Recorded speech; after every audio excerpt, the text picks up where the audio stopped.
ವಿನೋದ್ ವಿನೋದ್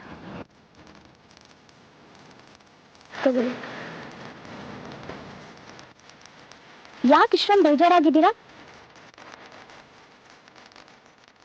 ಗೀತಾ, ಅಮ್ಮ ಇತ್ತೀಚೆಗೆ ನನ್ನನ್ನ ತುಂಬಾ ಬೈತಿರ್ತಾರೆ ಕಣೆ. ಎದುರುಗಡೆ ಯಾರಿದ್ದಾರೆ ಅಂತಾನೂ ನೋಡಲ್ಲ, ಬಾಯಿಗೆ ಬಂದಂಗೆ ಮಾತಾಡ್ತಾರೆ. ಇವತ್ತು ಆಫೀಸ್ ಸ್ಟಾಫ್ ಎದುರುಗಡೆ ನನಗೆ ತುಂಬಾ ಅವಮಾನ ಆಗೋ ತರ ಮಾತಾಡ್ಬಿಟ್ರು, ಗೊತ್ತಾ?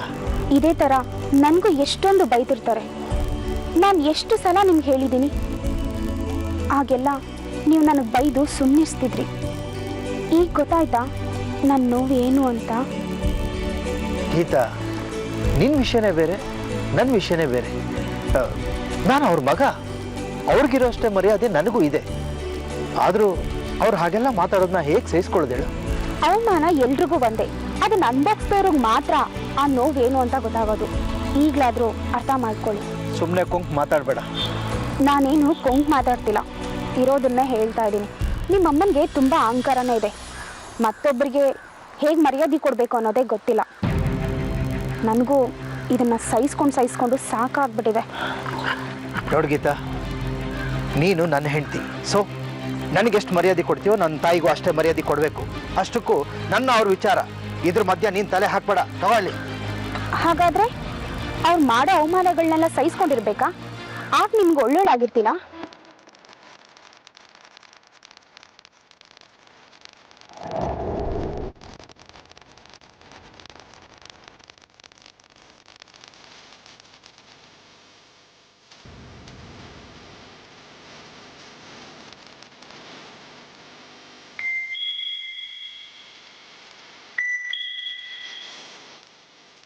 ಹೇಳು ಗೀತಾ.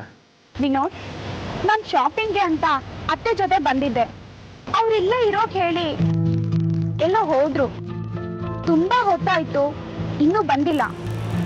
ಮನೆಗೆ ಹೋಗಕ್ಕೂ ನನ್ನ ಹತ್ರ ದುಡ್ಡಿಲ್ಲ. ಎಲ್ಲಿ ಹೋಗಿರ್ತಾರೆ? ಫೋನ್ ಮಾಡಿ ಕೇಳೋದಲ್ವಾ? ಅವರು ಹೋಗ್ಬೇಕಾದ್ರೆ ಫೋನ್ನ ನನ್ನ ಕೈಯಲ್ಲೇ ಕೊಟ್ಬಿಟ್ಟು ಹೋಗಿದ್ದಾರೆ. ಸರಿ, ಈಗ ನೀನು ಎಲ್ಲಿದೆಯಾ ಹೇಳು, ನಾನು ಅಲ್ಲಿಗೆ ಬರ್ತೀನಿ.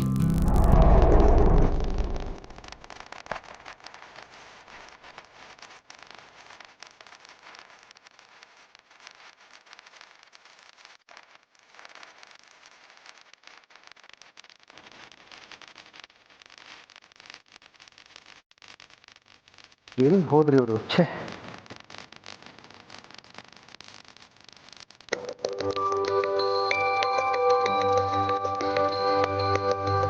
ವಿನೋದ್, ನಾನು ಹೇಳಿದ್ನಲ್ಲ ನಿನ್ಗೆ ಅವ್ರ ಫೋನ್ ನನ್ನ ಹತ್ರನೇ ಇದೆ ಅಂತ. ಅಣ್ಣ ಗೀತಾ, ಅವ್ರೇನು ತಪ್ಪಿಸ್ಕೊಳಕ್ಕೆ ಚಿಕ್ಕ ಮಗುನ? ಎಲ್ಲಿ ಹೋದ್ರಿ ಇವರು? ಗೀತಾ, ಅಲ್ಲಿ ಏನ್ ನಡೀತು ಅಂತ ಸ್ವಲ್ಪ ಸರಿಯಾಗಿ ಹೇಳ್ತೀಯಾ? ನಾವಿಬ್ರು ಸೀರೆ ತಗೊಳ್ಳೋಕೆ ಅಂತ ಹೋದ್ವಿ. ನೋಡಿ ಮೇಡಮ್, ಇವೆಲ್ಲ ಹೊಸ ಡಿಸೈನ್ಸು.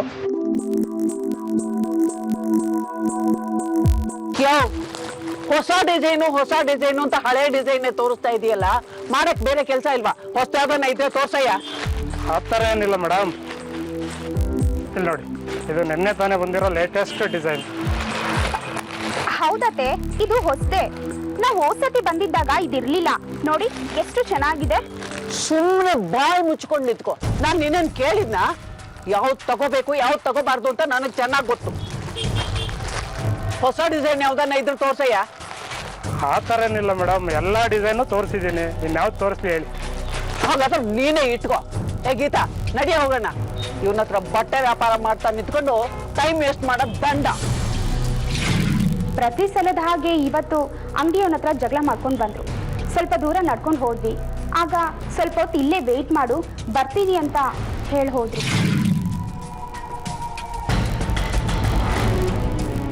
ಏ ಗೀತಾ, ಇಲ್ಲೇ ನಿಂತಿರು. 15 ನಿಮಿಷ ಕೆಲಸ ಇದೆ, ಗೊತ್ತಾಯ್ತಾ? ಎಲ್ಲಿಗತ್ತೆ? ಅದೆಲ್ಲ ನಿನಗೆ ಬೇಕಾಗಿಲ್ಲ, ಹೇಳ್ದಷ್ಟು ಕೆಲಸ ಮಾಡಿ. ತಗೋ, ಈ ಮೊಬೈಲು ನಿನ್ನ ಹತ್ರನೇ ಇರಲಿ. ಯಾವುದೇ ಫೋನ್ ಬಂದು ತೆಗಿಬಾರ್ದು, ಗೊತ್ತಾಯ್ತಾ? ಸರಿ ಅತ್ತೆ. ಅವ್ರು ಹೋದಾಗ 4 ಗಂಟೆ ಆಗಿತ್ತು. 5:15 ಆದರೂ ಅವ್ರು ಇನ್ನೂ ಬರಲಿಲ್ಲ. ನನಗೆ ಗಾಬರಿಯಾಗಿ ನಿಮಗೆ ಕಾಲ್ ಮಾಡಿದೆ. ಅಲ್ಲ ಗೀತಾ, ಅವ್ರು ಯಾಕೆ ಮೊಬೈಲ್ ತಗೊಂಡು ಹೋಗ್ಲಿಲ್ಲ? ಗೊತ್ತಿಲ್ಲ, ಅದನ್ನ ಕೇಳೋ ಹಾಗೂ ನಾನು ಇರಲಿಲ್ಲ.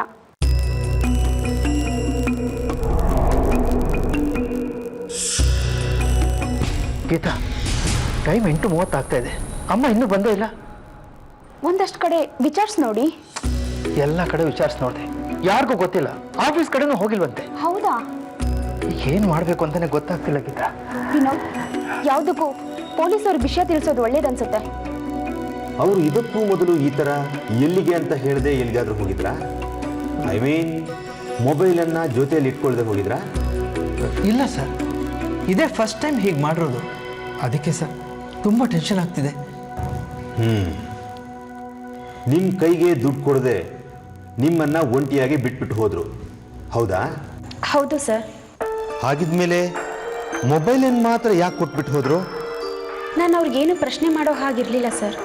ಸರಿ, ಅಲ್ಲಿ ಏನು ನಡೀತು ಅಂತ ಸ್ವಲ್ಪ ಡೀಟೇಲ್ ಆಗಿ ಹೇಳ್ತೀರಾ? ಸರ್, ಮಧ್ಯಾಹ್ನ 1:45ಕ್ಕೆ ಆಫೀಸಿಂದ ಮನೆಗೆ ಬಂದರು. ಶಾಪಿಂಗ್ ಹೋಗಬೇಕು ಅಂತ ನನ್ನ ಕರ್ಕೊಂಡು ಹೋದರು. ಆಗ 2:30 ಆಗಿತ್ತು. ಹೌದು ಸರ್, 1:20 ಊಟಕ್ಕೆ ಅಂತ ಮನೆಗೆ ಹೋದರು. ನಾನು ಆಫೀಸ್ನಲ್ಲೇ ಇದ್ದೆ ಸರ್. ಅವರು ಎಲ್ಲಿಗೆ ಹೋಗ್ತೀನಿ ಅಂತ ಹೇಳಿಲ್ವಾ? ಇಲ್ಲ ಸರ್. ಆಫೀಸಲ್ಲಿ ಯಾರಿಗಾದರೂ ಏನಾದರೂ ಹೇಳಿದ್ರಾ? ಅಂದರೆ ಸಂಜೆ ಯಾರನ್ನಾದರೂ ಭೇಟಿ ಆಗೋದ್ರ ಬಗ್ಗೆ? ಇಲ್ಲ ಸರ್, ಸಂಜೆವರೆಗೂ ನಾನು ಆಫೀಸ್ನಲ್ಲೇ ಇದ್ದೆ, ಏನು ಹೇಳಿಲ್ಲ ಸರ್. ಬಿಸ್ನೆಸ್ ಪೂರ್ತಿ ನಿಮ್ಮ ತಾಯಿನೇ ನೋಡ್ಕೋತಿದ್ರಾ? ಹೌದು ಸರ್. ಒಬ್ಬರೇ ಎಲ್ಲ ನೋಡ್ಕೋತಿದ್ರಾ? ಹೌದು ಸರ್. 2003ರಲ್ಲಿ ನಮ್ಮ ತಂದೆ ತೀರ್ಕೊಬಿಟ್ರು. ಆಗಲಿಂದ ನಮ್ಮ ತಾಯಿನೇ ಎಲ್ಲ ನೋಡ್ಕೋತಾರೆ. ಓಕೆ ನೋಡಿ ಮಿಸ್ಟರ್ ವಿನೋದ್, ನಾವು ಎಲ್ಲ ಸ್ಟೇಷನ್ಗೂ ಕಂಟ್ರೋಲ್ ರೂಮ್ಗೂ ಇನ್ಫಾರ್ಮ್ ಮಾಡ್ತೀವಿ. ನಿಮ್ಮ ತಾಯಿ ಖಂಡಿತ ಸಿಗ್ತಾರೆ, don't worry. Thank you sir. ಎಲ್ಲರನ್ನೂ ತನ್ನ ಬಾಯಿ ಮಾತಿನಿಂದ ಹೆದರಿಸ್ತಾ ತುಂಬಾ ದರ್ಪದಿಂದ ಬದುಕ್ತಿದ್ದ ಯಶೋಧ ಅನ್ನೋ ಬಿಸ್ನೆಸ್ ವುಮನ್ ಒಂದಿನ ತನ್ನ ಸೊಸೆ ಜೊತೆ ಶಾಪಿಂಗ್ ಅಂತ ಹೋಗಿ ಇದ್ದಕ್ಕಿದ್ದ ಹಾಗೆ ನಾಪತ್ತೆ ಆಗ್ತಾಳೆ.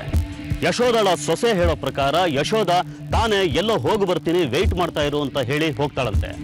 ಆದರೆ ಹೋಗುವಾಗ ತನ್ನ ಮೊಬೈಲ್ನ ಯಾಕೆ ಕೊಟ್ಟು ಹೋಗ್ತಾಳೆ ಅನ್ನೋದು ಕುತೂಹಲದ ಪ್ರಶ್ನೆ. ಯಶೋಧಳ ಪತ್ತೆಗೆ ಈ ಮೊಬೈಲ್ ಸಹಕಾರಿಯಾಗತ್ತಾ?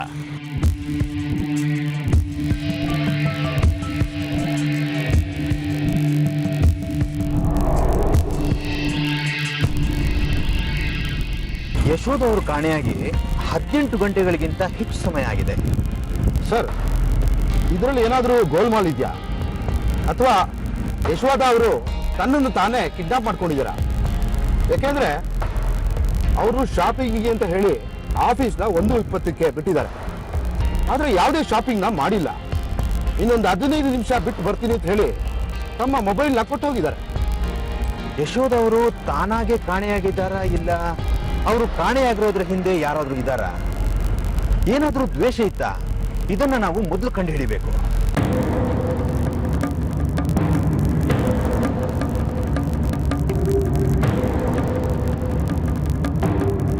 ಹಾಗೇನೂ ಇಲ್ಲ ಸರ್, ನಮ್ಮ ಬಿಸ್ನೆಸ್ಸು ತುಂಬ ಚೆನ್ನಾಗಿ ನಡೀತಾ ಇದೆ. ಅಂಥ ತೊಂದರೆ ಏನೂ ಇಲ್ಲ. ನಿಮ್ಮ ತಾಯಿ ಕಾಣೆಯಾಗಿ 18 ಗಂಟೆಗಳಾಗಿವೆ.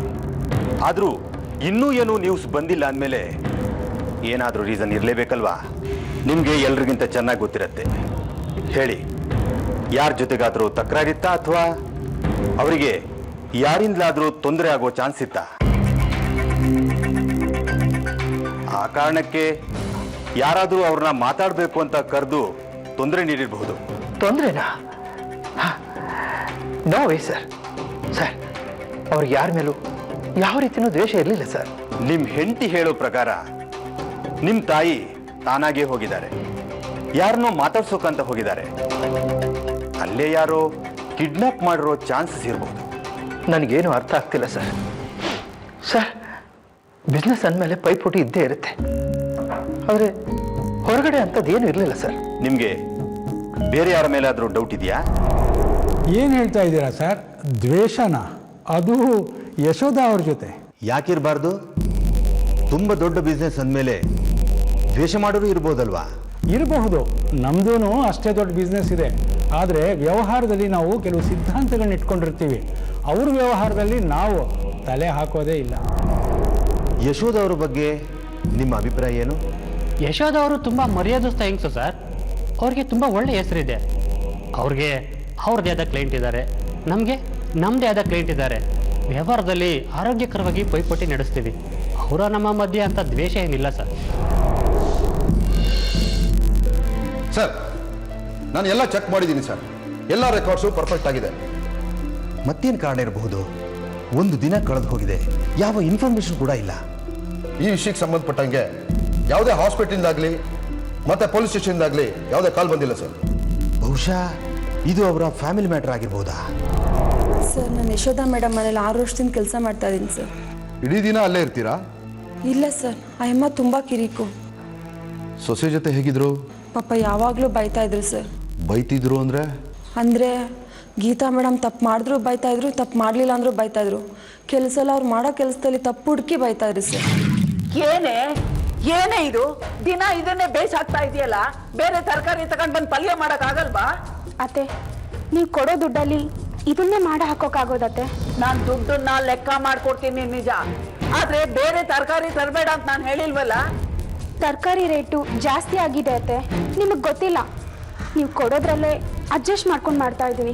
ನಿನ್ನ ಮಾತು ಕೇಳ್ತಾ ಇದ್ರೆ ಅತ್ತೆ ಅನ್ನಿಸ್ಕೊಂಡು ಸೊಸೆಗೆ ಅನ್ನ ಹಾಕಲ್ಲ ಅಂತ ಅನ್ಬೇಕು. ಓಕೆನೆ ಮೊಸರು ಉಪ್ಪಿನಕಾಯಿ ತಗೊಂಡ್ ಬಾ.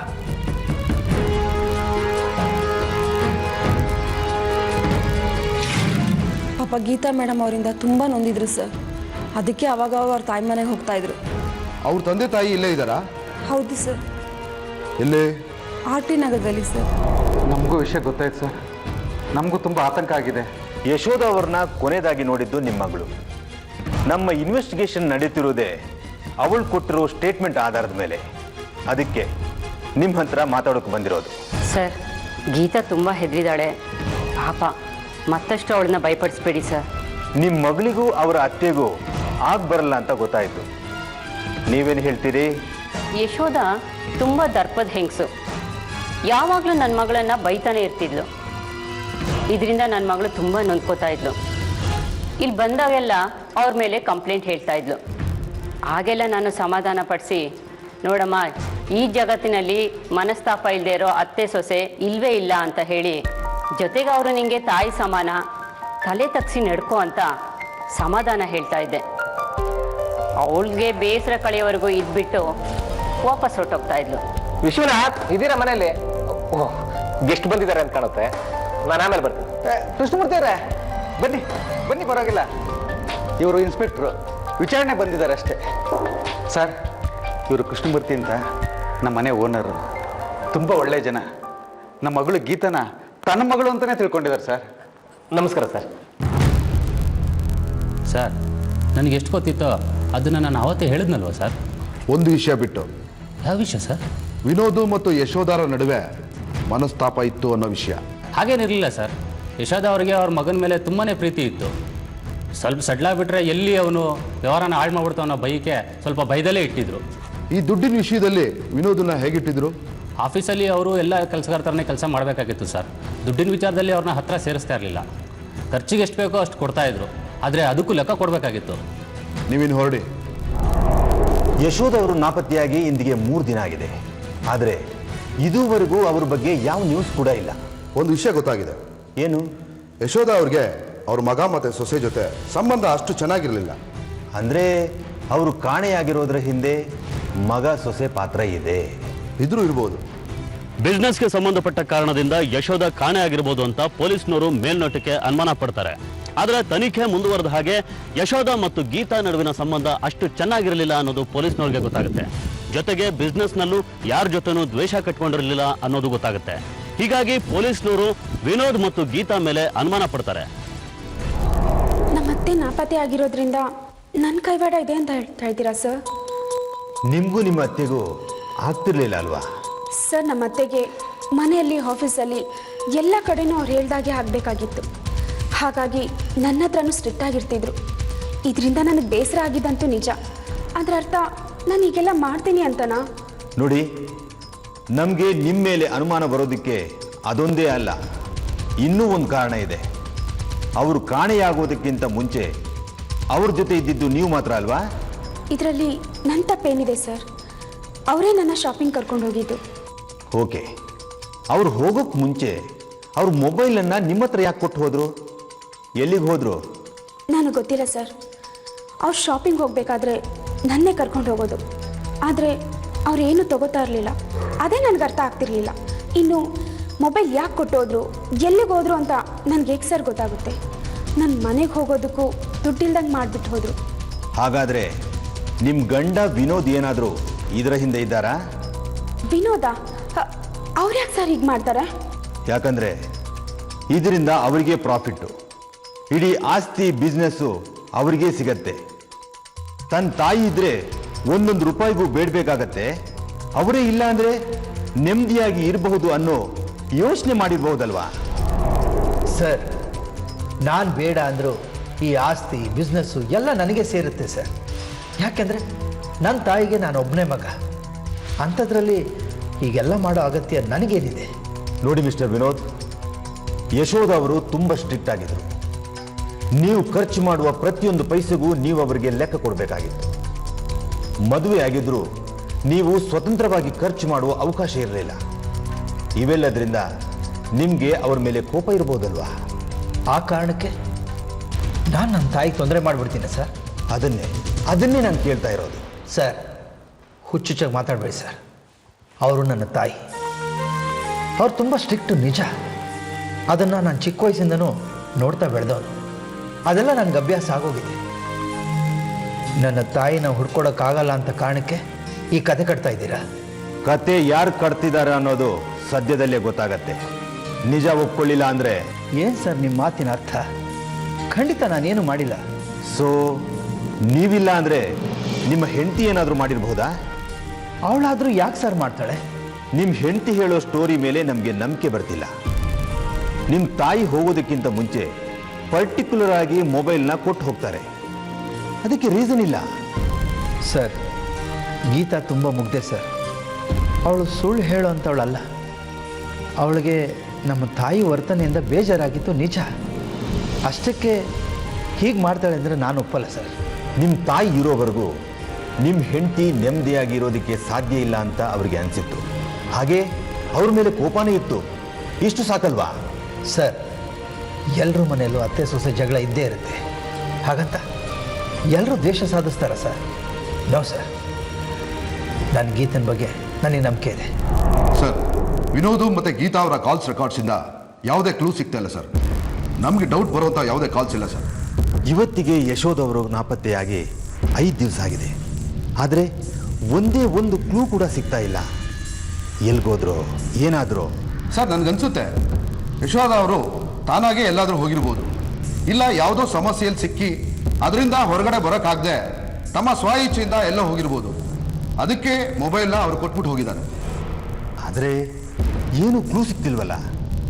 ಏನಿಲ್ಲ ಅಂದರೂ ಬಾಡಿನಾದರೂ ಸಿಗತ್ತೆ ಅಂದರೆ ಅದ್ರ ಸುಳಿವೂ ಇಲ್ಲ.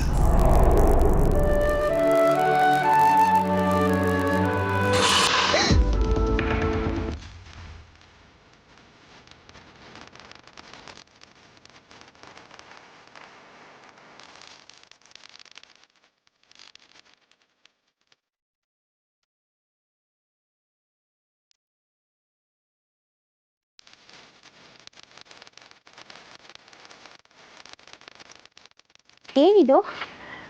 ಯಾರೋ ಕಿಟಕಿ ಹತ್ರ ಇಟ್ಟಿದ್ರು.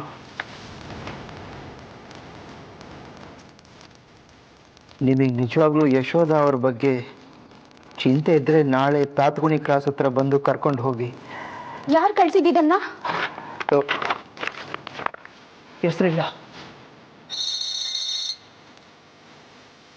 Hello, Aradh Nagar police station. ಯಶೋಧಾನ ಹುಡ್ಕೋದು ಅಷ್ಟು ಸುಲಭ ಅಲ್ಲ. Hello hello.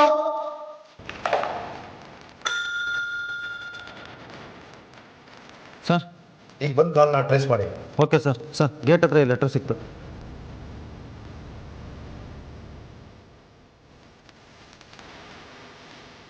ವಿನೋದ್, ಪೊಲೀಸ್ಗೆ ಇನ್ಫಾರ್ಮ್ ಮಾಡೋಣ.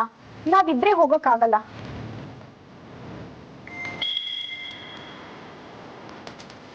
ಹಲೋ, ನಿಜವಾಗ್ಲೂ ನೀವು ಯಶೋಧ ಅವ್ರನ್ನ ಉಳಿಸ್ಕೋಬೇಕಾ? ಯಾರು ಮಾತಾಡ್ತಿರೋದು? ಶ್ರೀಮಂತ್ ಹೆಕ್ಸು. ಹಾಗಾಗಿ ದೊಡ್ಡ ಅಮೌಂಟ್ನ ರೆಡಿ ಮಾಡ್ಕೋ. ಆದ್ರೆ ನನ್ನ ತಾಯಿಯಲ್ಲಿ ಹಲೋ ಹಲೋ. ಯಾರು ಫೋನ್ ಮಾಡಿದ್ದು? ಗೀತಾ, ನನ್ನ ತಾಯಿನ ಯಾರೋ ಕಿಡ್ನಾಪ್ ಮಾಡಿದಾರೆ ಅನ್ಸುತ್ತೆ. ಏನ್ ಹೇಳ್ತಾ ಇದ್ದೀರಾ ನೀವು? 2 ಲೆಟರ್ಸನ್ನು ಬರೆದಿರೋದು ಒಬ್ಬ ಮನುಷ್ಯನೇ. ಸರ್, ನಮ್ಮ ಸ್ಟೇಷನ್ ಬಂದಿರೋ ಕಾಲು ಮತ್ತು ವಿನೋದ್ ಬಂದಿರೋ ಕಾಲು ಎರಡು ಒಂದು ಕಡೆಯಿಂದ ಬಂದಿದೆ. ಒಂದು ಹನುಮಂತ ನಗರದಿಂದ, ಇನ್ನೊಂದು ಶ್ರೀನಗರದಿಂದ. ಎರಡೂ ಕಡೆ ವಿಚಾರಿಸಿ. ಸರ್, PCO ಅಲ್ಲಿ ಯಾರೂ ಇರೋದಿಲ್ಲ. ಇನ್ನು ಕಾಯಿನ್ ಬೂತು ನಿಮ್ಗೆ ಗೊತ್ತೇ ಇದೆ, ಅಲ್ಲಿ ಜನ ಇರೋದಿಲ್ಲ. ಈಗೇನು ಮಾಡೋದು ಸರ್? ನಮ್ಮ ತಾಯಿ ತುಂಬ ತೊಂದರೆ ಸಿಗಾಕೊಂಡಿದ್ದಾರೆ ಅನಿಸುತ್ತೆ. ನಾಳೆನೇ ನಾವು ಅಲ್ಲಿಗೆ ಹೋಗೋಣ. ಕಿಡ್ನಾಪರ್ಸ್ ಡಿಮಾಂಡ್ ಏನು ಅನ್ನೋದಾದರೂ ಗೊತ್ತಾಗತ್ತೆ. Don't worry.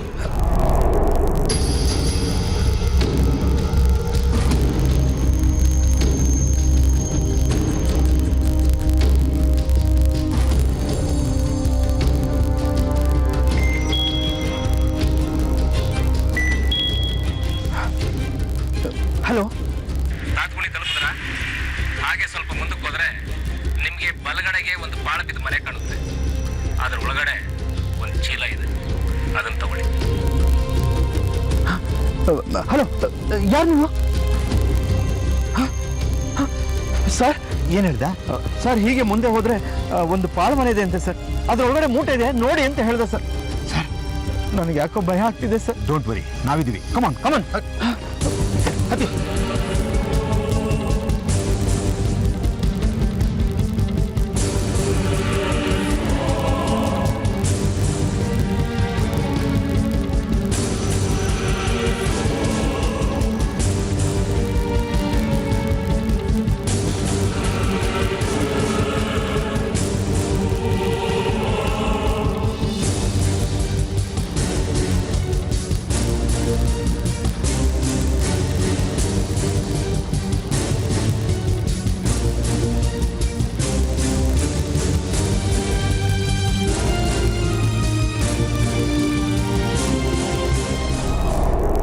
ಸರ್, ಇಲ್ಲಿ ನೋಡಿ ಸರ್, ಇಲ್ಲಿ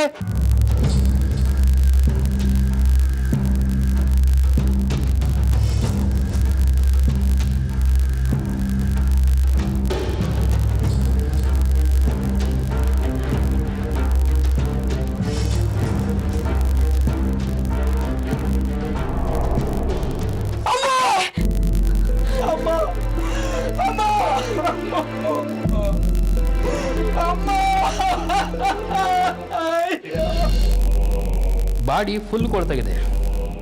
ಡೆತ್ ರೀಸನ್ ತಿಳಿಯೋದು ತುಂಬ ಕಷ್ಟ ಆಗ್ತಾ ಇದೆ. ಬಾಡಿ ಮೇಲೆ ಏನು ಸಿಕ್ಕಿಲ್ವಾ? ಜ್ಯುವೆಲ್ಲರಿ ಬೇರೆ ಏನಾದರೂ? ಇಲ್ಲ, ಏನು ಸಿಗಲಿಲ್ಲ. ಇನ್ನೂ ಕೆಲವು ಟೆಸ್ಟ್ಗಳು ಬಾಕಿ ಇದೆ. ಅದಕ್ಕೆ ನಾಳೆ ಅವ್ರ ಫ್ಯಾಮಿಲಿಗೆ ಬಾಡಿನ ಹ್ಯಾಂಡ್ ಓವರ್ ಮಾಡ್ತೀನಿ. ಸರ್, ಹಾಗಾಗೋದಕ್ಕೆ ಸಾಧ್ಯನೇ ಇಲ್ಲ ಸರ್. ನನ್ನ ತಾಯಿ ಚೈನು, ಉಂಗುರುಗಳು, ಇಯರಿಂಗ್ಸು ಎಲ್ಲ ಹಾಕೊಳ್ತಿದ್ರು ಸರ್. ನನ್ಗನ್ಸುತ್ತೆ ನಿಮ್ಮ ತಾಯಿ ಒಡವೆಗಳನ್ನ ಯಾರು ಕಿತ್ಕೊಂಡು ಸಾಯಿಸಿದ್ದಾರೆ ಅಂತ. ಪೋಸ್ಟ್ ಮಾರ್ಟಮ್ ರಿಪೋರ್ಟ್ ಬಂದಮೇಲೆ ಕ್ಲಿಯರ್ ಪಿಕ್ಚರ್ ಸಿಗತ್ತೆ. ನೀವು ಸಮಾಧಾನ ಮಾಡ್ಕೊಳ್ಳಿ, ಸಮಾಧಾನ ಮಾಡ್ಕೊಳ್ಳಿ. ನನಗೊಂದು ಗ್ಯಾರಂಟಿ ಆಗಿದೆ, ಇದು ಫ್ಯಾಮಿಲಿ ಮ್ಯಾಟ್ರಿಗೋಸ್ಕರ ನಡೆದಿರೋ ಕೊಲೆ ಅಂತ. ಸರ್, ವಿನೋದ್ಗೆ ಕಾಲ್ ಬಂದಿದ್ದು ಒಂದು PCO ಇಂದ. ಅದು ಒಂದು ರೈಲ್ವೆ ಸ್ಟೇಷನ್ ಹತ್ರ ಇದೆ. ಹಾಗಾದ್ರೆ ತಾತ್ಗುಣಿ ಹತ್ರ ನಮ್ಮನ್ನ ಬರಕ್ಕೆ ಹೇಳಿದ್ದು, ಲೆಟರ್ಸು, ಫೋನ್ ಕಾಲ್ಸು ಇವೆಲ್ಲ ನಮ್ಮನ್ನ ದಾರಿ ತಪ್ಪಿಸೋದಕ್ಕೆ ಮಾಡಿದ್ದು. ಬಹಳ ಬುದ್ಧಿವಂತಿಕೆಯಿಂದ ಆಟ ಆಡ್ತಿದ್ದಾರೆ. ಅವರ ಉದ್ದೇಶ ಕಿಡ್ನಾಪ್ ಮಾಡೋದಾದ್ರೆ ಒಂದು ವಾರ ಯಾಕೆ ಟೈಮ್ ವೇಸ್ಟ್ ಮಾಡ್ತಿದ್ರು? ಅವರ ಇಂಟೆನ್ಷನ್ನು ಕೊಲೆ ಮಾಡೋದಾಗಿತ್ತು. ಬಟ್ ನಮ್ಮನ್ನ ದಾರಿ ತಪ್ಪಿಸೋದಕ್ಕೆ ಕಿಡ್ನಾಪ್ ನಾಟಕ ಆಡಿದ್ದಾರೆ. ಇಲ್ಲ ಅಂದಿದ್ರೆ ಒಂದು ವಾರದ ಹಿಂದೆ ಕೊಲೆಯಾಗಿರೋ ಯಶೋಧ ಅವರ ಬಾಡಿನ ಇಷ್ಟೊಂದು ದುಡ್ಡಿಗೆ ಡಿಮಾಂಡ್ ಮಾಡ್ತಿರ್ಲಿಲ್ಲ. ಹಾಗಾದ್ರೆ ಈ ಕೊಲೆನ ಯಾರು ಮಾಡ್ಸಿರ್ಬೋದು ಸರ್? ವಿನೋದ್ ಮತ್ತೆ ಗೀತಾ ಅವ್ರ ವಿರುದ್ಧ ನಮ್ಮ ಹತ್ರ ಯಾವ ಸಾಕ್ಷಿನೂ ಇಲ್ಲ. ಸಾಕ್ಷಿಗಳು ಆತ್ಮಸಾಕ್ಷಿಯೊಳಗೆ ಬಚ್ಚಿಟ್ಕೊಂಡಿರ್ತವೆ. ಅದನ್ನ ಹೊರಗೆ ತೆಗಿಬೇಕಷ್ಟೇ. ನಮ್ಮ ಪೊಲೀಸ್ ಬ್ರೈನ್ ಇಷ್ಟು ಬೇಗ ವೀಕ್ ಆಗಲ್ಲ.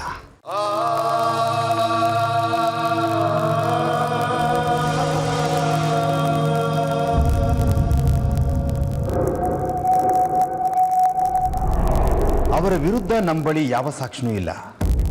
ಆದರೆ ಯಶೋಧ ಅವರ ಸಾವಿಂದ ಸ್ಟ್ರೈಟ್ ಆಗಿ ಲಾಭ ಆಗ್ತಿರೋದು ಅವರಿಬ್ಬರಿಗೇನೆ. ಗೀತಾಗೆ ಅತ್ತೆಯ ಕಾಟ ಮತ್ತೆ ಬದುಕಿನ ನೆಮ್ಮದಿ, ವಿನೋದ್ಗೆ ಬಿಸ್ನೆಸ್ಸು, ಪ್ರಾಪರ್ಟಿ, ತಾಯಿಯಿಂದ ಮುಕ್ತಿ. ಪಕ್ಕ ಇದು ಅವರ ಕೈವಾಡನೆ. ಆದರೆ ನಮ್ಮ ಹತ್ರ ಯಾವುದೇ ಪ್ರೂಫ್ ಇಲ್ವಲ್ಲ ಸರ್. ವಿನೋದ್ ಅಂದ್ರೆ ನೀವೇನಾ? ಹೌದು, ನಾನೇ. ನಿಮ್ಮೊಂದು ಲೆಟರ್ ಬಂದಿದೆ.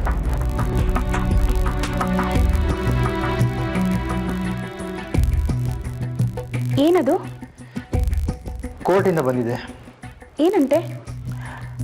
ಕೋರ್ಟು ಪೊಲೀಸ್ನವ್ರಿಗೆ ನಮ್ಮಿಬ್ಬರನ್ನು ಮಂಪರ್ ಪರೀಕ್ಷೆ ಮಾಡೋದಕ್ಕೆ ಪರ್ಮಿಷನ್ ಕೊಟ್ಟಿದ್ದಾರೆ. ಮಂಪರ್ ಪರೀಕ್ಷೆನಾ? ಏನ್ ಮಾಡ್ತಾರೆ? ಈ ಟೆಸ್ಟ್ನಲ್ಲಿ ನಾವೇನಾದರೂ ಸುಳ್ಳು ಹೇಳಿದ್ರೆ ಸಿಗಾಕೊಳ್ತೀವಿ. ಹೌದಾ? ನಮ್ಗೆ ಯಾಕೆ ಈ ಟೆಸ್ಟ್ ಮಾಡ್ತಾ ಇದ್ದಾರೆ? ಪೊಲೀಸ್ನವರಿಗೆ ನಮ್ಮ ಮೇಲೆ ಅನುಮಾನ ಬಂದಿದೆ, ಅದಕ್ಕೆ. ಅಂದ್ರೆ ನಾವೇನ್ ಸುಳ್ಳು ಹೇಳ್ತಾ ಇದೀವಿ ಅಂತನಾ? ಎಷ್ಟೇ ಪ್ರಯತ್ನ ಪಟ್ಟರು ಪೊಲೀಸ್ನವ್ರಿಗೆ ಯಶೋಧ ಅವ್ರನ್ನ ಹುಡ್ಕೋದಕ್ಕೆ ಸಾಧ್ಯ ಆಗೋದಿಲ್ಲ. ಆದ್ರೆ ಆಕೆನ ಕಿಡ್ನಾಪ್ ಮಾಡಿದವ್ರೆ ಆಕೆನ ಕೊಲೆ ಮಾಡಿ ಆಕೆಯ ಬಾಡಿ ಪೊಲೀಸ್ನವ್ರಿಗೆ ಸಿಗೋ ಹಾಗೆ ಮಾಡ್ತಾರೆ. ಇದು ದ್ವೇಷಕ್ಕೋಸ್ಕರ ನಡೆದಿರೋ ಕೊಲೆನಾ ಅಥವಾ ಹಣಕ್ಕೋಸ್ಕರ ನಡೆದಿರೋ ಕೊಲೆನಾ ಅನ್ನೋದು ಪೊಲೀಸ್ನವ್ರಿಗೆ ಗೊತ್ತಾಗೋದಿಲ್ಲ. ಪೊಲೀಸ್ನವರು ತಮ್ಮ ಪ್ರಯತ್ನನ ಮುಂದುವರಿಸ್ತಾರೆ. ಆದ್ರೆ ಯಾವ ಹಂತದಲ್ಲೂ ಪೊಲೀಸ್ನವ್ರಿಗೆ ಈ ಕೊಲೆ ಬಗ್ಗೆ ಸಣ್ಣ ಸುಳಿವು ಕೂಡ ಸಿಗೋದಿಲ್ಲ. ಬೇರೆ ದಾರಿ ಕಾಣದೆ ವಿನೋದ್ ಮತ್ತು ಗೀತಾರನ್ನ ಮಂಪರು ಪರೀಕ್ಷೆಗೆ ಒಳಪಡಿಸೋದಕ್ಕೆ ಪೊಲೀಸ್ನವರು ಕೋರ್ಟ್ನಿಂದ ಅನುಮತಿ ತಗೋತಾರೆ. ಗೀತಾ, ಸ್ವಲ್ಪ ಕಾಫಿ ಕೊಡು.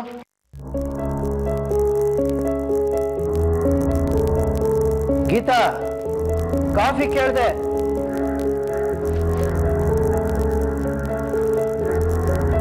ಏನ್ ಮಾಡ್ತಾ ಇದೀಯಾ? ಏನ್ ಮಾಡ್ತಿದ್ದೆ ಇವಳು?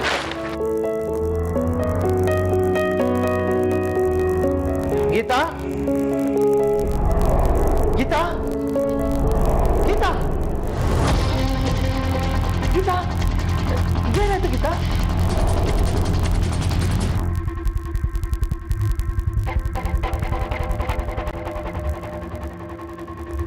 ಸರ್, ಗೀತಾ ಅವರು ಸೂಸೈಡ್ ಅಟೆಂಪ್ಟ್ ಮಾಡ್ಕೊಂಡಿದ್ದಾರೆ ಸರ್. ವಾಟ್? ಸಿಚುಯೇಷನ್ ಕ್ರಿಟಿಕಲ್ ಆಗಿ ಹಾಸ್ಪಿಟಲ್ಗೆ ಅಡ್ಮಿಟ್ ಆಗಿದ್ದಾರೆ. ನ್ಯಾರ್ಕೋ ಟೆಸ್ಟ್ಗೆ 2 ದಿನ ಇದೆ ಅಂತ ಗೊತ್ತಾಗಿ ಸೂಸೈಡ್ ಅಟೆಂಪ್ಟ್. Let's move. ಏನಾಯ್ತು ಸರ್? ಪೆಸ್ಟಿಸೈಡ್ ಬಾಟ್ಲು ಫುಲ್ ಕುಡ್ಬಿಟ್ಟಿದ್ದಾಳೆ ಸರ್. ಅವ್ರು ಏನಾದರೂ ಹೇಳಿದ್ರಾ? ಜಗಳ? ನೋ ಸರ್, ಅಂಥದ್ದು ಏನೂ ಇಲ್ಲ ಸರ್. ಡಾಕ್ಟರ್, ಈಗ ತಾನೇ ಬಾಡಿಯಿಂದ ವಿಷಯನ ಹೊರಗೆ ತೆಗೆದಿದ್ದೀವಿ. ಆಕೆ ಕಂಡೀಷನು ತುಂಬ ಕ್ರಿಟಿಕಲ್ ಆಗಿದೆ. ನಾವು ಸ್ಟೇಟ್ಮೆಂಟ್ ತಗೋಬೋದಾ? ಇನ್ನು 48 ಅವರ್ಸ್ ಏನು ಹೇಳೋಕ್ಕಾಗಲ್ಲ. ಅಲ್ಲಿವರೆಗೂ ನಾವು ವೆಯ್ಟ್ ಮಾಡಬೇಕಾಗತ್ತೆ.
ತುಂಬಾ ಕ್ರಿಟಿಕಲ್ ಆಗಿದೆ.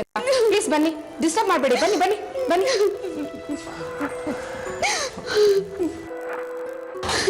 ಗೀತಾ, ಸಮಾಧಾನ ಮಾಡ್ಕೊಳ್ಳಿ. ಏನು ಆಗಲ್ಲ, ಸಮಾಧಾನ ಮಾಡ್ಕೊ. ನನ್ಗನ್ಸುತ್ತೆ ಈ ಕೊಲೆ ಹಿಂದೆ ಯಾರಿರಬಹುದು ಅಂತ ಗೀತಾ ಚೆನ್ನಾಗಿ ಗೊತ್ತಿದೆ. ಇಲ್ಲ ಆಕೆನೇ ಈ ಕೊಲೆಯಲ್ಲಿ ಶಾಮೀಲಾಗಿರಬಹುದು. ಇಲ್ಲಾಂದ್ರೆ ಅಷ್ಟು ಸುಲಭವಾಗಿ ಆಕೆ ಸೂಸೈಡ್ಗೆ ಟ್ರೈ ಮಾಡ್ತಿರ್ಲಿಲ್ಲ. ಮೋಸ್ಟ್ಲಿ ಯಾರನ್ನೋ ಉಳಿಸೋದಕ್ಕೆ ಈ ರೀತಿ ಮಾಡಿರ್ಬೋದು.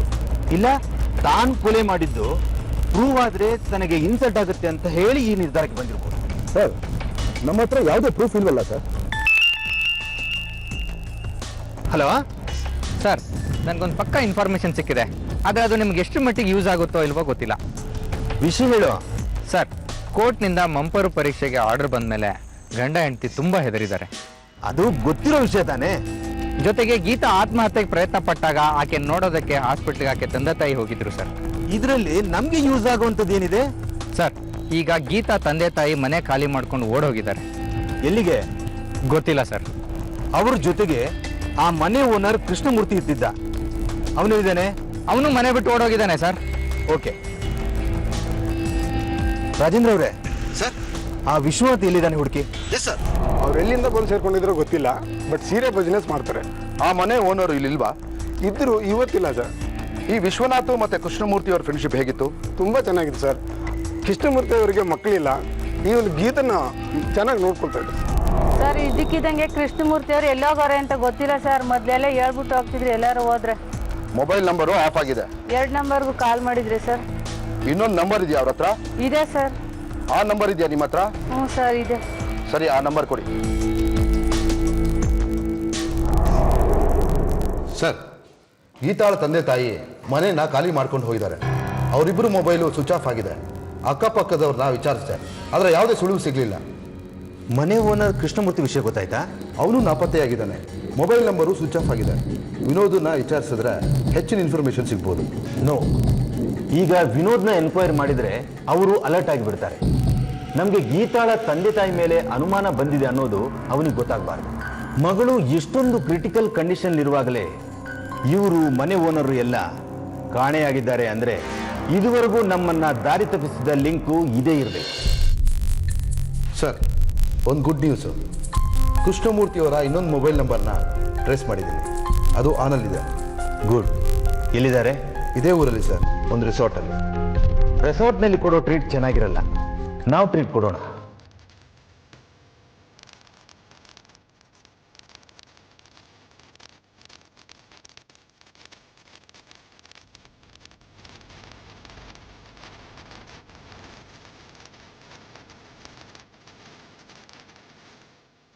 ಅಪರಾಧ ಮಾಡಿ ಎಸ್ಕೇಪ್ ಆಗೋದಿಕ್ಕೂ ಬುದ್ಧಿವಂತಿಕೆ ಬೇಕು, ಅದು ನಿಮ್ಗಿಲ್ಲ.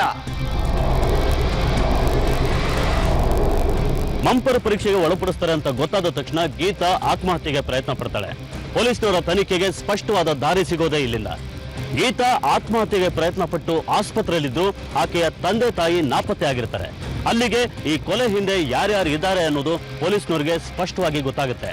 ಆದ್ರೆ ಗೀತಾ ತನ್ನ ಆತ್ಮಹತ್ಯೆ ಪ್ರಯತ್ನಕ್ಕೆ ಪೊಲೀಸರ ನಿರಂತರ ಕಿರುಕುಳನೇ ಕಾರಣ ಅಂತ ವಾದಿಸಿ ಪ್ರತಿಯೊಬ್ಬರ ಅನುಕಂಪ ಗಿಟ್ಟಿಸೋದಕ್ಕೆ ಪ್ರಯತ್ನ ಪಡ್ತಾಳೆ. ಇದು ಕೂಡ ಪೊಲೀಸ್ನವರ ದಿಕ್ಕು ತಪ್ಪಿಸೋ ಪ್ರಯತ್ನ ಅನ್ನೋದು ಪೊಲೀಸ್ನವರಿಗೆ ಗೊತ್ತಾಗುತ್ತೆ. ಹಾಗಾಗಿ ಗೀತಾಳ ತಂದೆ ತಾಯಿ ಮತ್ತು ಕೃಷ್ಣಮೂರ್ತಿನ ಹುಡುಕೋದಕ್ಕೆ ಪ್ರಯತ್ನ ಪಡ್ತಾರೆ ಮತ್ತು ಅದರಲ್ಲಿ ಯಶಸ್ವಿ ಕೂಡ ಆಗ್ತಾರೆ. ಇಲ್ಲಿ ಈ ಕೊಲೆಗೆ ಕಾರಣ ಏನು ಮತ್ತು ಕೊಲೆನ ಯಾರು ಮಾಡಿದ್ರು ಅನ್ನೋ ಸತ್ಯ ಬಿಚ್ಕೊಳ್ತಾ ಹೋಗುತ್ತೆ. ಸರ್, ನಾವು ತಲೆ ಮರೆಸ್ಕೊಂಡು ಎಲ್ಲೂ ಓಡೋಗಿಲ್ಲ, ಬೇರೆ ಮನೆ ಹುಡುಕ್ತಿದ್ವಿ, ಅದಕ್ಕೆ ರೆಸಾರ್ಟ್ನಲ್ಲಿದ್ವಿ. ಮಗಳು ಈ ಕಂಡೀಷನ್ಲಿರುವಾಗ ಮನೆ ಖಾಲಿ ಮಾಡುವಂಥದ್ದು ಏನಾಗಿತ್ತು? ಅದೇ ಮಗಳು ಟ್ರೀಟ್ಮೆಂಟ್ಗೆ ದುಡ್ಡು ಉಳಿಸ್ಬೇಕಿತ್ತು, ಅದಕ್ಕೆ ಕಡಿಮೆ ಬಾಡಿಗೆ ಮನೆ ಹುಡುಕ್ತಿದ್ವಿ. ಅದಕ್ಕೆ ನಿಮ್ಮ ಮನೆ ಓನರು ತನ್ನ ಫೋನನ್ನು ಸ್ವಿಚ್ ಆಫ್ ಮಾಡಿಕೊಂಡು ನಿಮ್ಮ ಜೊತೆ ಬಂದ್ಬಿಟ್ರಾ? ಗೀತಾ ನಮ್ಮ ಮಗಳಿದ್ದ ಹಾಗೆ ಸರ್, ಅದಕ್ಕೆ ಬಂದೆ. ಗೀತಾ ಬಗ್ಗೆ ಅಷ್ಟೊಂದು ಪ್ರೀತಿ ಕಾಳಜಿ ಇದ್ದಿದ್ರೆ ಅವಳ ಟ್ರೀಟ್ಮೆಂಟಿಗೆ ನೀವೇ ಸಹಾಯ ಮಾಡ್ಬೋದಿತ್ತಲ್ವಾ? ಬೇರೆ ಕಡೆ ಕಡಿಮೆ ಬಾಡಿಗೆಗೆ ಮನೆ ಹುಡ್ಕೋಕೆ ಇವ್ರ ಜೊತೆ ಬರೋದ್ರ ಬದಲು ನೀವೇ ಬಾಡಿಗೆನ ಕಡಿಮೆ ತಗೋಬೋದಿತ್ತಲ್ವಾ? ನೋಡಿ, ಎಲ್ಲ ಕ್ಲೈಮ್ಯಾಕ್ಸ್ ಹಂತಕ್ಕೆ ಬಂದಿದೆ. ಹೊಸದಾಗಿ ಕತೆ ಹೇಳಕ್ ಬರಬೇಡಿ.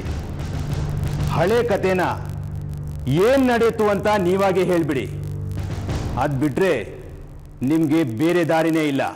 ಯಶೋಧ ನನ್ನ ಮಗಳಿಗೆ ಯಾವಾಗಲೂ ಬಾಯಿಗೆ ಬಂದಾಗ ಬೈತಾ ಇದ್ಲು, ಚಿತ್ರ ಹಿಂಸೆ ಕೊಡ್ತಾ ಇದ್ಲು.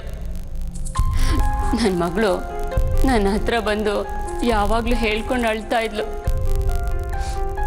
ಅದನ್ನು ಕೇಳಿ ಕೇಳಿ ನಮಗೆಲ್ಲ ರೋಸೋಗಿತ್ತು ಸರ್.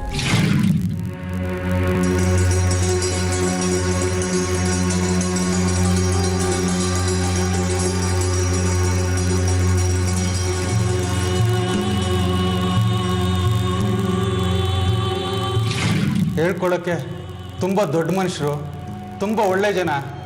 ಅಂಥ ಮನೆಗೆ ನನ್ನ ಮಗಳು ಸೊಸೆಯಾಗಿ ಹೋದರೆ ಸುಖವಾಗಿ ಸಂತೋಷವಾಗಿರ್ತಾಳೆ ಅಂತ ತುಂಬ ಆಸೆಯಿಂದ ಮದುವೆ ಮಾಡಿಕೊಟ್ಟ ಸರ್.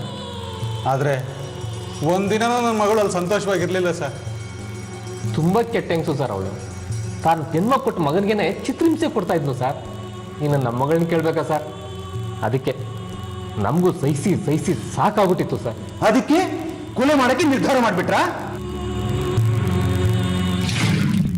ನಾಳೆ ಮಧ್ಯಾಹ್ನ ಶಾಪಿಂಗ್ ಹೋಗ್ಬೇಕು ಅಂತ ಹೇಳ್ತಿದ್ರು. ಎಲ್ಲಿಗೆ? ಮಾಮೂಲಿ ಬಟ್ಟೆ ಅಂಗಡಿಗೆ ಅಂತ ಹೋಗ್ತಾರೆ. ಏನು ತಗೊಳ್ಳಲ್ಲ, ಹೋದಂಗೆಲ್ಲ ಬರೀ ಜಗಳ ಮಾಡ್ಕೊಂಡೇ ವಾಪಸ್ ಬರ್ತಾರೆ. ನಾನು ಅವ್ರಿಗೆ ಒಂದು ಒಳ್ಳೆ ಸೀರೆ ರೆಡಿ ಮಾಡ್ತೀನಿ. ಅವ್ರ ಲೈಫಲ್ಲೇ ಅಂತ ಸೀರೆ ಹುಟ್ಟಿರಬಾರ್ದು. ಯಾವ ಅಂಗಡಿಗೆ ಹೋಗ್ತಾರೆ, ಎಷ್ಟೊತ್ತಿಗೆ ಹೋಗ್ತಾರೆ ಅಂತ ಕರೆಕ್ಟಾಗಿ ಹೇಳಮ್ಮ. ಮಿಕ್ಕಿದ್ದನ್ನ ನಾವು ನೋಡ್ಕೋತೀವಿ. ಯಶೋದ ಯಾವ ಅಂಗಡಿಗೆ ಬರ್ತಾರೆ ಅನ್ನೋದು ನಮ್ಮ ಮಗಳಿಗೆ ಚೆನ್ನಾಗಿ ಗೊತ್ತಿತ್ತು. ಆ ಪ್ರಕಾರನೇ ನಾವು ಅಲ್ಲಿಗೆ ಹೋದ್ವಿ.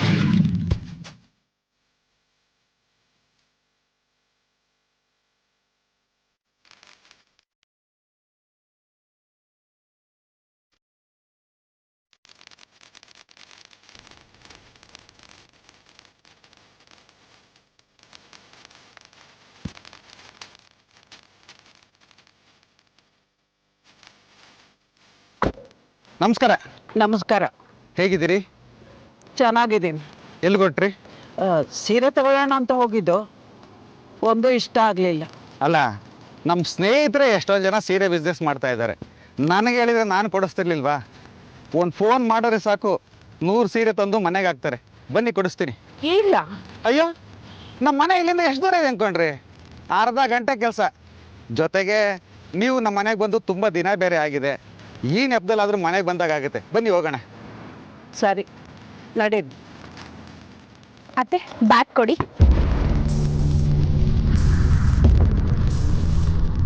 ಅಪ್ಪ, ನೀವು ಇವ್ರನ್ನ ಕರ್ಕೊಂಡೋಗಿ, ನಾನು ಆಟೋದಲ್ಲಿ ಬರ್ತೇನೆ.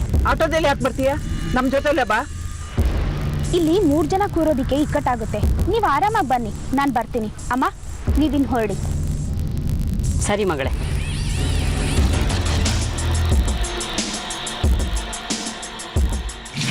ಅಂಥ ಚಾಲಾಕಿ ಹೆಂಗಸನ್ನೇ ಫೂಲ್ ಮಾಡಿ ಕರ್ಕೊಂಡು ಹೋದ್ರಿ ಅಂದ್ರೆ ಆಶ್ಚರ್ಯ ಆಗತ್ತೆ.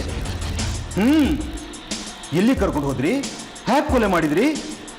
ನಿಮ್ಮ ಸಹಾಯಕ್ಕೆ ಇನ್ನ ಯಾರ್ಯಾರಿದ್ರು? ಎಲ್ಲ ಡೀಟೇಲ್ಸ್ ಹೇಳಿ. ನಮ್ಮ ಮನೆಗೆ ಕರ್ಕೊಂಡು ಹೋದ್ವಿ. ನಾವೇನು ಮಾಡಬೇಕು ಅನ್ನೋದು ಮೊದಲೇ ನಿರ್ಧಾರ ಆಗಿತ್ತು. ಆ ನಿರ್ಧಾರ ಗಟ್ಟಿಯಾಗಿತ್ತು. ಎಲ್ಲಿ ಸೀರೆಗಳು ತರಿಸಿ? ಅದಕ್ಕೂ ಮುಂಚೆ ಒಂದು ವಿಷಯ ಇತ್ಯರ್ಥ ಆಗಬೇಕು. ಏನು? ನೀವು ನನ್ನ ಮಗಳಿಗೆ ತೊಂದರೆ ಕೊಡೋದನ್ನ ನಿಲ್ಲಿಸ್ತಿರೋ ಇಲ್ವೋ ಅನ್ನೋದು. ಏನ್ರಿ, ಏನ್ ಮಾತಾಡ್ತಾ ಇದ್ದೀರಾ? ಇದನ್ನ ಮಾತಾಡಕ್ಕೆ ಇಲ್ಲಿ ಕರ್ಕೊಂಬಂದಿದ್ದು. ಓಹೋ, ಇದನ್ ಕೇಳೋದಕ್ಕೆ ಸೀರೆ ನೆಪ ಹಾಕೊಂಡು ನನ್ನನ್ನು ಇಲ್ಲಿ ಕರ್ಕೊಂಡು ಬಂದ್ರಾ? ಅದು ಬಿಡಿ, ನಿಮ್ಗೇನು ಕಡಿಮೆ ಆಗಿದೆ? ಹಣ ಇದೆ, ಆಸ್ತಿ ಇದೆ, ಮನೆ ಇದೆ, ದೊಡ್ಡ ವ್ಯವಹಾರ ಇದೆ. ಆದರೂ ಮಗ ಸೊಸೆಗೆ ಯಾವಾಗಲೂ ತೊಂದರೆ ಕೊಡೋದು, ಅವಮಾನ ಮಾಡೋದು ಮಾಡ್ತಿರಲ್ಲ. ಇದರಿಂದ ನಿಮ್ಗೇನು ಸಿಗತ್ತೆ? ಇದೆಲ್ಲ ಮಾಡಿ ನೀವು ಸಂತೋಷ ಪಡ್ಬೇಕಾ? ನಾಲ್ಗೆ ಬೇಗ ಹಿಡಿದು ಮಾತಾಡಿ. ನನ್ನ ಮುಂದೆ ನಿಂತ್ಕೊಳ್ಳೋದಕ್ಕೆ ನಿಮ್ಗೆ ಯಾರಿಗೂ ಯೋಗ್ಯತೆ ಇಲ್ಲ. ನಿಮ್ಮ ಮಗಳೇ ನಾನು ಸೊಸೆ ಮಾಡ್ಕೊಳ್ಳೋದಕ್ಕೆ ನೀವು ಜೀವನ ಪೂರ್ತಿ ನನ್ನ ಚಿರಋಣಿ ಆಗಿರ್ಬೇಕು. ಏನ್ರಿ ಕಡಿಮೆ ಮಾಡಿದೀನಿ ನಿಮ್ಮ ಮಗಳಿಗೆ? ಸಂತೋಷ ನೆಮ್ಮದಿ ಕಡಿಮೆ ಆಗಿದೆ. ಹಗಲು ರಾತ್ರಿ ಅವಳಿಗೆ ತೊಂದರೆ ಕೊಡ್ತಾ ಇದ್ದೀರಾ. ನಿಮ್ಮ ವರ್ತನೆಯಿಂದ ನಿಮ್ಮ ಮಗನಿಗೂ ಚಿತ್ರಹಿಂಸೆ ಆಗಿದೆ. ಮನೆ ಕೆಲಸದವಳ ಮುಂದೆನು ನನ್ನ ಮಗಳನ್ನ ಅವಮಾನ ಮಾಡ್ತಿರಲ್ಲ, ಎಷ್ಟ್ರಿ ಧೈರ್ಯ ನಿಮ್ಗೆ? ನಿಮ್ಮ ಮಾತಿಗೆ ನನಗೆ ಉತ್ತರ ಕೊಡೋ ಅಗತ್ಯ ಇಲ್ಲ. ಬೇಕಿದ್ರೆ ನಿಮ್ಮ ಮಗಳನ್ನ ಇಲ್ಲೇ ಇಟ್ಕೊಳ್ಳಿ, ಬರ್ತೀನಿ.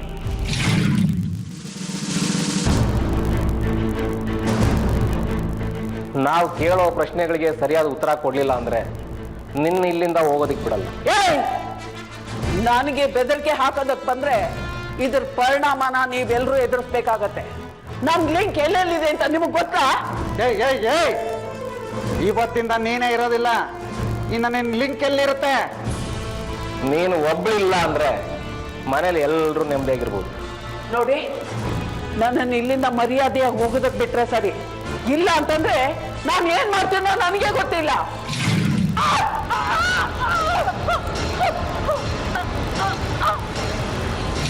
ಬಾಡಿನ ಆಗ್ಲೇ ತಗೊಂಡೋಗಿ ಅಲ್ಲಿಟ್ಟು ಬಂದ್ಬಿಟ್ರಾ? ಇಲ್ಲ ಸರ್, ಮನೇಲೆ ಬಚ್ಚಿಟ್ಟಿದ್ವಿ.